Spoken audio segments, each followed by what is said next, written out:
Hi, I'm Tangie Christmas, and I'm here to speak with you about audience analysis. This is part 2 of On the Subject Matter. So if you have not looked at part 1, I strongly recommend that you do that so that you'll understand this material better. I also recommend that if possible, if you're in my classes, that you try to secure a PowerPoint on this. It'll help you follow the material better, but if you don't have one, you can still take notes and follow along. If you do have the PowerPoint, do be mindful of the fact that there are blanks in your version of the PowerPoint if you're with my class, and you'll have to fill those in. Okay, we talked about last tape that attitudes beliefs are determined based on beliefs and values, and people harbor those about different subjects, different speakers that they hear from, and different occasions that they have to go to hear presentations. So we want to talk about different places you can go to as a speaker to investigate that mindset, because if you can get information about the mindset, then you can prepare better for that presentation. Attitudes are revealed through 4 different venues primarily: demographics, publications, questionnaires and surveys, and interviews. Demographics basically are statistical categories that reveal what mindset a group operates with. And now you may feel like you're an individual, and I'm not saying that you're not. We all are, but there are some commonalities that we share with others who fall within a similar categories. Parents of younger children have commonalities that impact their attitudes, that have to do with their decision making and whatnot. And parents of teenagers also have similarities.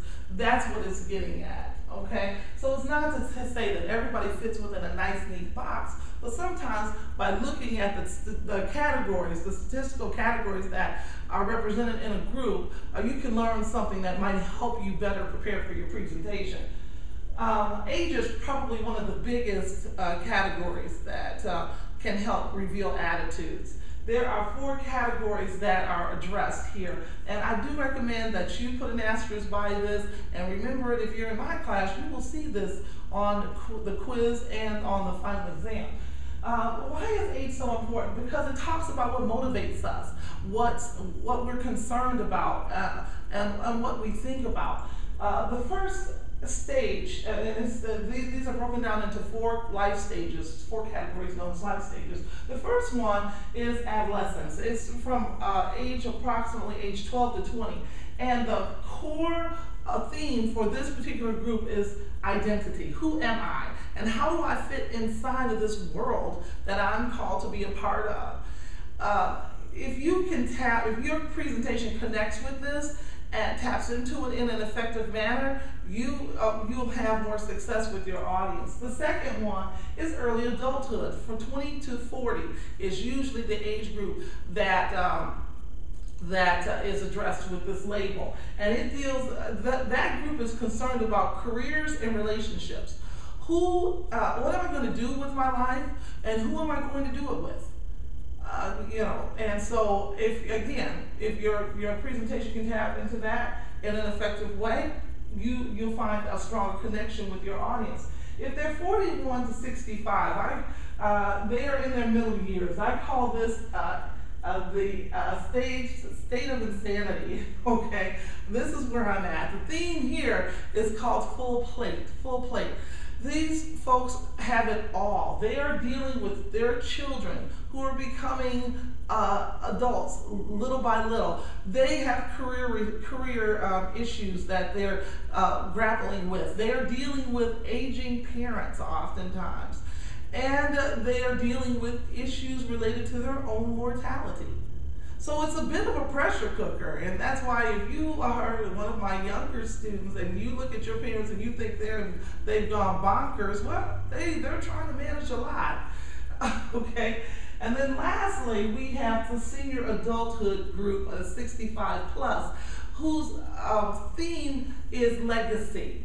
They have settled the mortality issue. They are okay with the fact that there are more days behind them than ahead, and they are concerned about what will happen when they're gone. They deal with lifestyle changes, so they're moving from the bigger house to the smaller apartment. The physical changes, losing a step. I used to be able to do this, but now I can't, and other transitions, and so these things impact them. So look at the age group that's dominant within your audience, and you may find a key that will help you better prepare. You also, too, though, look at the generation that they're a part of. What's their music like? What's important to them? What world events are occurring with them? 9/11. Just for this younger generation, was really unsettling. It was unsettling for us. But when I was in high school, we never worried about things like that. Things like guns being in school, Columbine. I mean, if someone got in a schoolyard scuffle and said something about going home, getting their daddy's gun and shooting you, we would laugh at that and shrug it off and go on our way. Now you have to wonder if they'll actually do it, and that's challenging. We also have to look at culture, and this one sometimes is not fully understood. They cover it nicely in your book, but I'd like to spend a little time with it here. A lot of times people look at culture and they just see ethnicity. Okay, but culture runs so much deeper than that. It has to do with the beliefs and the rules that govern the behavior of a particular group of people. And there is a professional application as well as an ethnic application to culture. Excuse my stumbling, I don't know, just one of those days.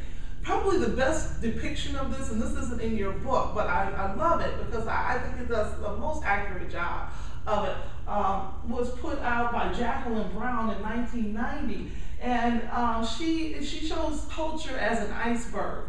See, a lot of times we believe that we have a handle on the culture if we understand the things like food, music, dance, dress, okay, the things that are above the waterline, okay, that we can see.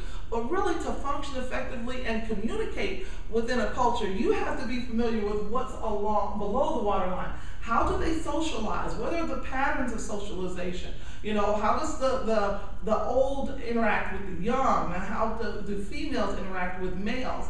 And what's the power structure? Okay, how are gender groups? How are gender roles? I'm sorry, I'm repeating myself a little bit there, but you get what I'm saying. Those are the things that you must work to have an understanding of if you want to have an effective presentation. I did a presentation back to back with two different groups. With the first group, it was wildly successful. With the other group, it wasn't. And I couldn't figure out what happened. What it was one group valued certain things, another group did not value those same things. And they were both of the same age group, so it was really an eye-opening experience for me. Now, Gerald Hofstad talks about culture in your book, and he looks at 4 value dimensions. We're going to cover them pretty quickly here. Individualism versus collectivism, high avoidance cultures versus low avoidance cultures, high power distance cultures versus low power distance cultures, and cultures that value masculine traits versus feminine traits.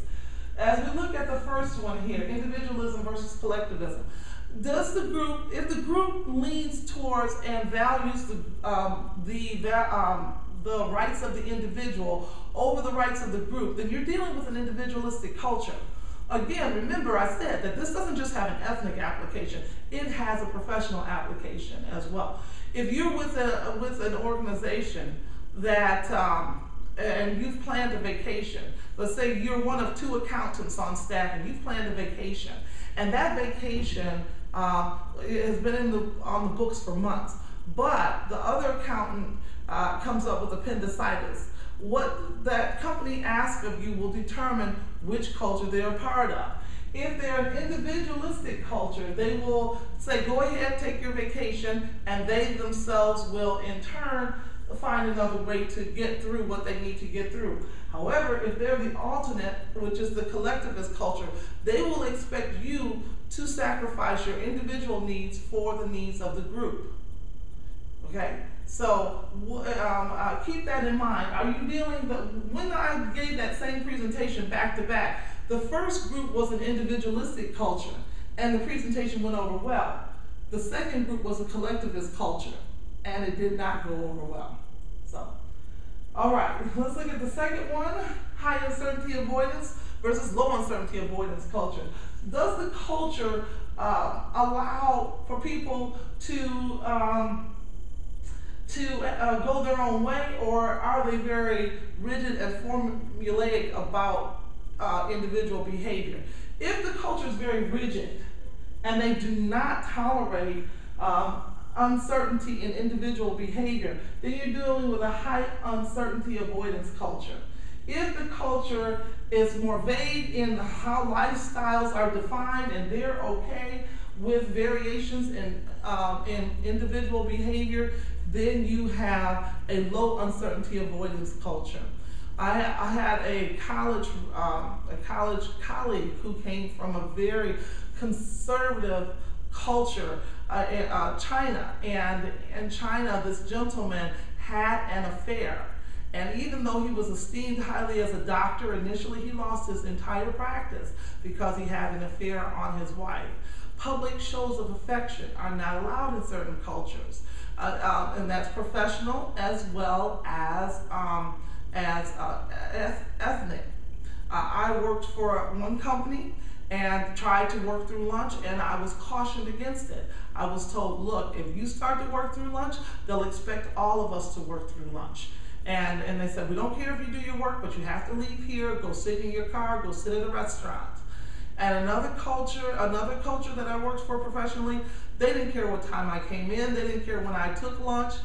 All they cared about was whether or not I did the job. So understanding this and investigating this could help you better understand your audience. Then you have high power distance versus low power distance. If the culture has high levels of power distance, then those that are in great power can only be accessed by following certain hierarchical lines. But if you're in one where there's a low power distance, then those of tremendous authority and power are more accessible to those who don't have the power. And so different, in your PowerPoint, it points out different cultures. We are in America, we're kind of at the midpoint concerning that. Okay, if you're with a company where you never see the boss, unless you follow a certain protocol, which kind of culture do you think you're with? High power distance culture. And I think you can fill in the blank from there. Lastly, we look at feminine traits versus masculine traits. If the culture values an environment that's very competitive, dog eats dog, the one who dies with the most toys wins, then you have a masculine mindset. If the culture values nurturance and cooperation, you have a more feminine culture that you're dealing with. And again, it doesn't necessarily always play out in ethnicity, all right? Your goal is to investigate and know what you need to do in order to find out where the culture lies so that you know what you need to do when you put together examples and things like that. All right, so there are several websites that you can tap into to learn more about culture and whatnot. Don't forget about these other categories. They talk about them in your book briefly, but I'll touch upon them. Income, occupation, and education impact how people view different things like the economy, how they view income, or what's available to them when it comes to what they can buy or what they can engage in. Don't forget about that. If you find that you're dealing with a culture that has a high need in the area of income and your presentation can address that in some way, then you have the key to opening up your audience.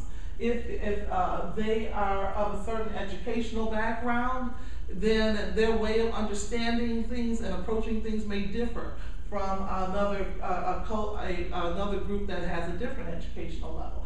And don't assume that because the educational level is low that the intelligence is low.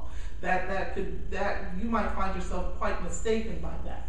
And don't assume that if they don't have a formal education that there's a low level of intelligence. Okay, be careful with that. These last three are things that you must be very careful when dealing with. Religion, gender, and political views are always touchy subjects.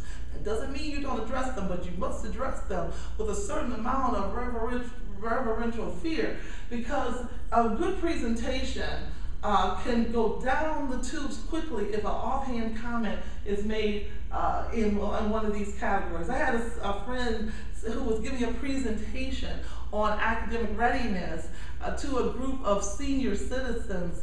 You know, it was a mixed group, and there were students there, and some grandparents were there, and he said, in just an offhand comment, by the time they're seniors, there's nothing much we can do with them. And some of the seniors in the group thought he meant senior citizens.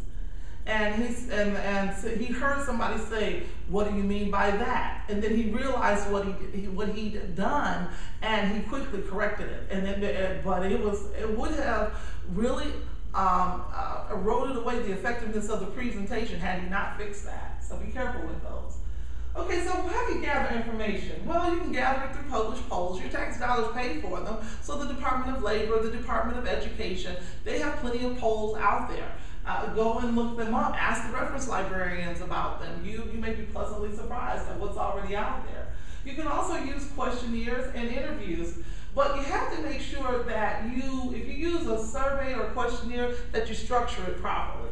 There are closed-ended questions that are very succinct and that measure a very specific range of data, okay? A very specific point of data. Two types of questions can fall within this. They can be specific answers that people check off, like 1, 3, 5, and whatnot. They can be fixed alternative questions, but be careful not to be too limiting. If you're asking for a yes or no or an always or never answer, that's good if that's what truly measures what's going on. But if there's an alternative that falls in between, you'd better put that alternative in there, such as sometimes or seldom. When I used to fill out questionnaires for my children, I have 2 autistic children, and I have to fill out, as a matter of fact, I've got 2 forms now I'm working to fill out that describe their behaviors. So when I would get questionnaires that only had absolutes of yes and no, sometimes it made it difficult for me to give them a good picture of what was actually going on.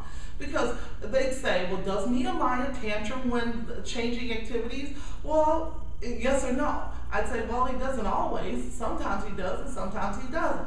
And so if the questionnaire gave me that option, I could more accurately describe his behavior. So look at the questionnaire, at how you're structuring it or how it's structured to see if you're truly getting at what you need.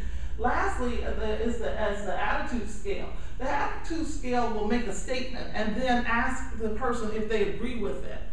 And that can be helpful if you want to see how much in agreement they are with a particular mindset. This happens when a lot of times you go to a CVS or a Rite Aid and they give you this little receipt and you call this number. They'll say, you recently visited one of our facilities. We want to find out how that went. The facility was neat and clean. You say, well, it was kind of clean. You know, so it says, do you strongly agree? Someone agree? Are you neutral? Do you disagree? Do you strongly disagree? You might say, well, it was somewhat clean. I'll give it a 4 out of 5. B, it says, our sales attendant was knowledgeable about products in the store. You might say, well, no, she had to ask her boss, who had to ask their boss, so you give them a 2. B, what are they doing? They're measuring your attitude towards your visit, okay? And so that is another way you can structure a questionnaire. If you want to structure a questionnaire for research that you're doing in my class, you can do it. I can show you a sample, set it up, duplicate it, but you have to do the calculations. Now, there are open-ended questions as well, and those can be helpful. They allow people to elaborate and probe deeply into how they feel. However, if you gather 500 of those, or even 40 of them, they can be difficult to compile. So you want to be careful when you use these types of questions to make sure that you can actually do something with that data. When you do an interview, You can interview a person one-on-one, or you can interview a group. And there's an interview form that I've included in this packet that you must use if you do an interview, and you must turn it in order to use that interview as a source, okay? If you don't do that, then I won't be able to accept it as a source, all right? It will guide you concerning what to say during an interview, and some of that is also spelled out in your textbook. Oh yes, I also did provide a sample questionnaire in here that a student did who wanted to know more about the drinking habits of the students in the area of energy drinks. Okay, so if you're doing an interview, how should you structure the interview? Well, you should do a combination of open-ended and closed-ended questions. So here we go. Why do we engage in audience analysis? Because it empowers you.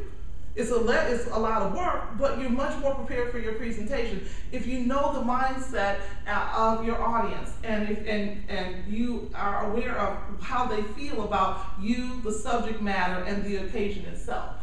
I can always tell students who've done their work, because they come to in this area, because they come to the podium with a certain swagger. They have relevant examples, they use the proper language, they are more effective in meeting the needs of their audience. Why? Because they know who it is they're talking to. So I encourage you, I implore you, and I beg you to do your audience analysis when you leave me and you go into other presentations. Believe you me, it will help you more than you could ever imagine. If you are one of my online students, in the learning unit, I've incorporated an assignment that will allow you to look at some demographics, and I've also put some sample topics out there and you are to look at those demographics to determine if the mindset or the attitude towards the topics are positive or negative. Please read carefully and do that assignment now that you've had a chance to view this lecture. If you have other questions for me and you'll see me in class, do feel free to ask me. If not, I wish you well on your journey to become an effective public speaker. Thank you.